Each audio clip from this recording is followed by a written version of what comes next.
এক সময় বলা হয়েছিল 10-এর গণ্ডিও টপকাতে পারবে না। ব্যস্ততার মাঝেও পড়াশুনোয় ফের নতুন খেতাব অর্জন করলেন অভিনেত্রী দিতিপ্রিয়া রায়। অভিনেত্রী দিতিপ্রিয়া রায় বাংলা টেলিভিশনের একজন জনপ্রিয় মুখ। বহু বছর ধরেই ইন্ডাস্ট্রিতে কাজ করছেন। সিনেমা, সিরিজ, সিরিয়াল সব প্ল্যাটফর্মেই তিনি সফল অভিনেত্রী। শেষ কাজ করেছিলেন জি বাংলার চিরদিনই তুমি যে আমার ধারাবাহিকের অপর্ণা হিসেবে। এরপরে এখনও পর্যন্ত তাকে কোনো নতুন প্রজেক্টে দেখা যায়নি। একজন অভিনেত্রীর পাশাপাশি দিতিপ্রিয়া খুব ভালো ছাত্রী, পড়াশোনায় ভীষণ মনোযোগী। এবার পড়াশুনোয় আরও এক নতুন খেতাব অর্জন করলেন দিতিপ্রিয়া। নিজেই ভাগ করে নিয়েছেন সেই খুশির খবর।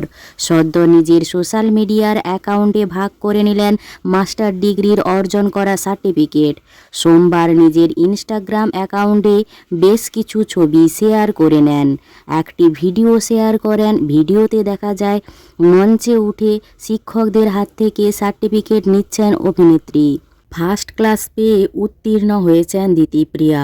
সেই ছবিও ভাগ করে অভিনেত্রী লেখেন, সমাজবিজ্ঞানে স্নাতকোত্তর ডিগ্রি আনুষ্ঠানিকভাবে প্রদান করা হলো। স্মরণীয় একটি দিন, যত্ন করে রাখার মতো এটা অর্জন। অভিনেত্রী দিতিপ্রিয়া রায়। প্রসঙ্গত, একসময় অভিনেত্রী জানিয়েছিলেন, আমি বিশেষভাবে তাদের কাছে কৃতজ্ঞ যারা ভেবেছিলেন আমি আমার পেশার জন্য ক্লাস 10-এর গণ্ডি পর্যন্ত টপকাতে পারবো না। তাদের সন্দেহই আমার জেদ বাড়িয়েছিল এই লক্ষ্যকে পৌঁছানোর জন্য।